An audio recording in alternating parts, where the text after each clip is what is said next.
Hey guys, TheKillerNacho is back here, and I have a battle for you against 1mil456, a fellow YouTuber and TPX-chatter. And I had a battle with him this morning, and I am going to upload it. It is pretty awesome. Anyway, so he leads off with Moltres. I lead off with Yoda, a Pokemon I'm just kind of like testing out because it's awesome, and it's a Jedi Master. I mean, how can you resist that? I just go out into Flea now, which is another Pokemon I'm testing out. So there's a Pokemon. This team has two Pokemon, both walls. Both walls I really like in this generation. Anyway, so Flea is another Chrono Trigger name. You might remember from Chrono Trigger. It's one of Magus's generals. But anyway, I'm just going to go for a Scald. He goes out into Heracross to take it because he wants to get burned. I guess he predicted it. Heracross has what's that annoying ability? Guts. That's right. And when he gets a status condition, its attack raises to ridiculous levels, even if it's a burn, because it negates burn, because he has guts. So that sucks. And that's what he was trying to do, I think. But I am going to switch now. Oh, sorry, no. He switches. Yes, he switches because I saw that he was going to use Mega Horn by using my Recover. And I go out into a Pokemon that X4 resists, which is my Blitz. And he goes out into Kabutops. And I was thinking, I guess I'm not into Gen 5 completely yet, because I did not know about his Dream World ability, which is, weak armor. I was thinking that, okay, I could probably survive an unboosted Aqua Jet and then kill him, but he ends up having Focus Sash, and that helps him get weak armor, which means he loses defense, not that it matters because he has one hit point, and he gains speed, and that really sucks, because if, you know, my Pokemon was to die, I would probably went into Infernape to Mach Punch, but now that it's faster, I still can't risk that it has Aqua Jet, because Infernape would die to that.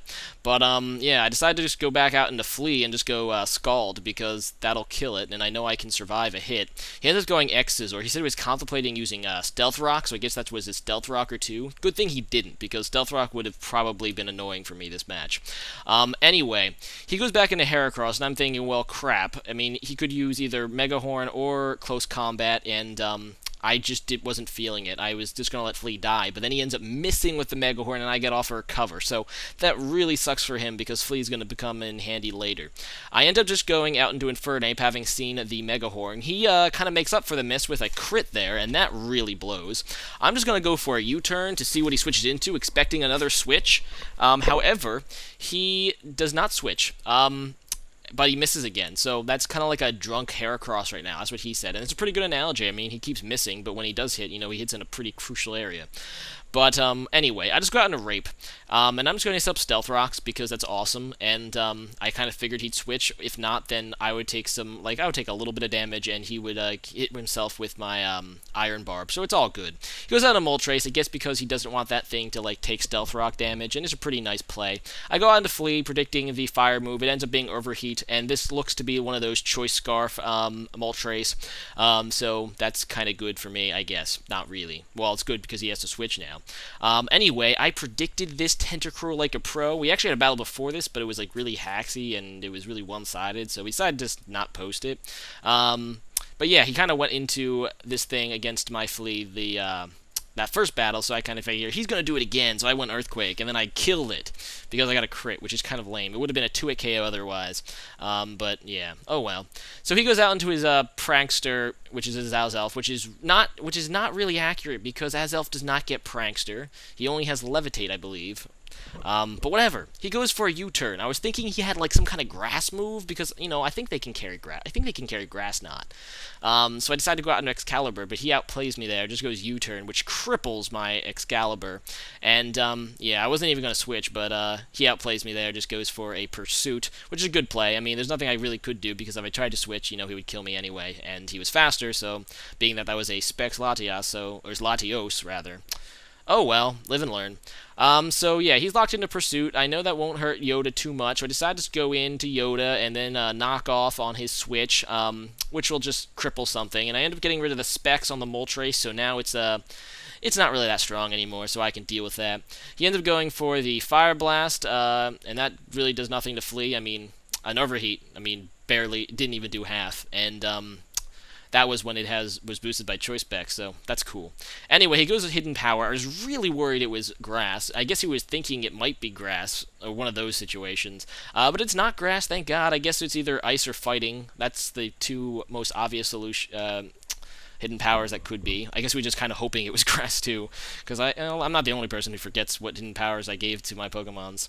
But anyway, he goes for a Air Slash, and and that's a pretty nice move because it flinches and it's also stabs, so it's doing a little bit more damage.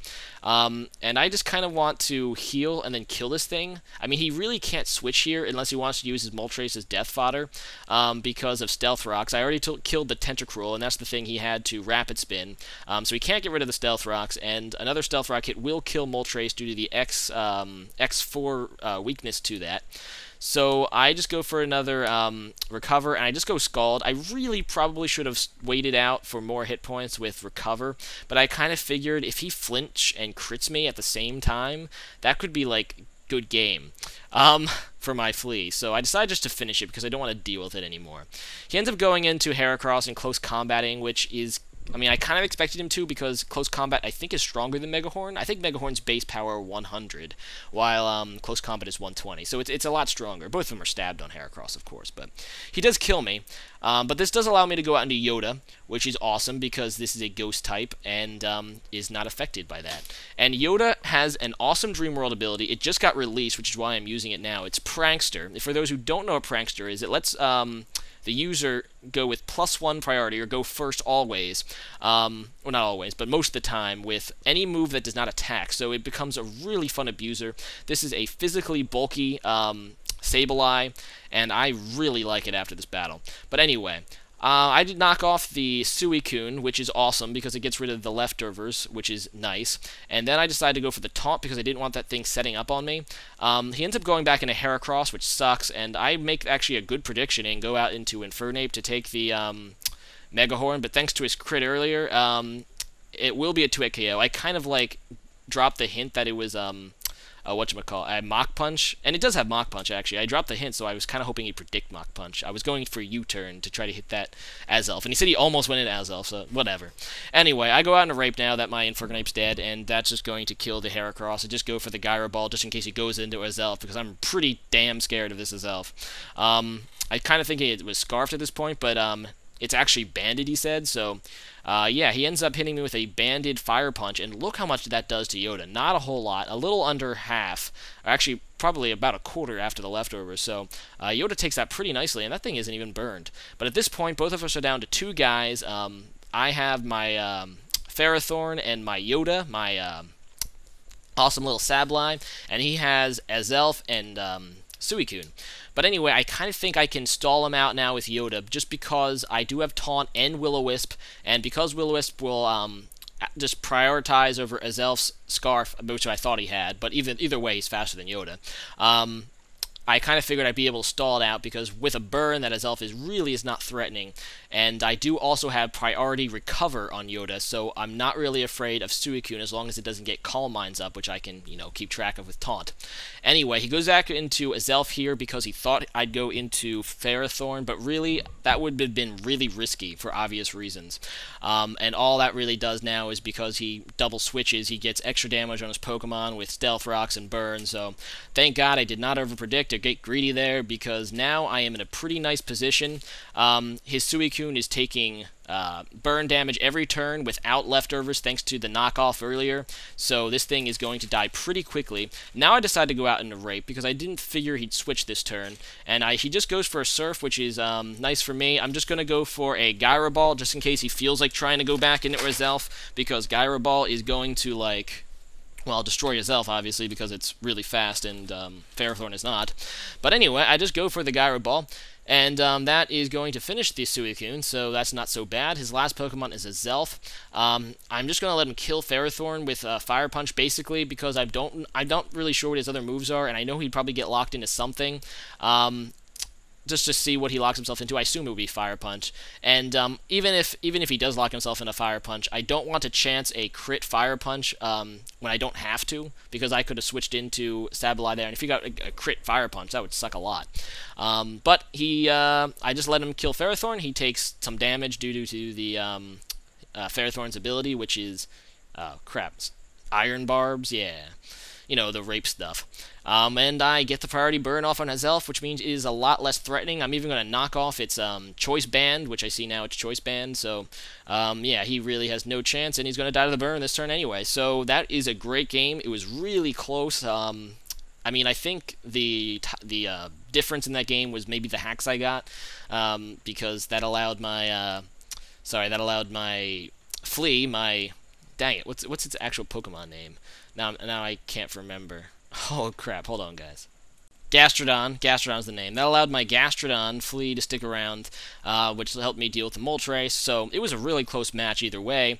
I really like the two new guys I used, being Gastrodon and Yoda, which is a Sableye, especially with his new Dream World ability that just got released, which is Prankster. Prankster Sableye is to epics. And anyway, so some news, you might have noticed that I am now partnered YouTube through fullscreen.net, so now I am hopefully starting to make some money on my videos. That should encourage me to post a little more. So today's question of the day is, how do you feel about YouTube partners? I mean, I know it's like, I've always felt that YouTube partners are, feels a little cheap to me, but at the same time, I mean, I am busy with schoolwork, so I mean, an incentive to post videos for you guys is definitely a positive thing, for me at least, and yeah, you guys can be happy, because you might have to deal with an ad, but you get some more videos, so I assume that makes you happy. But anyway, how do you feel about YouTube partners in general? Leave a comment about that. Rate, comment, subscribe. Hope you enjoyed the battle. Also, check out my opponent, link in the video description. Alright, peace out, homies. Bye.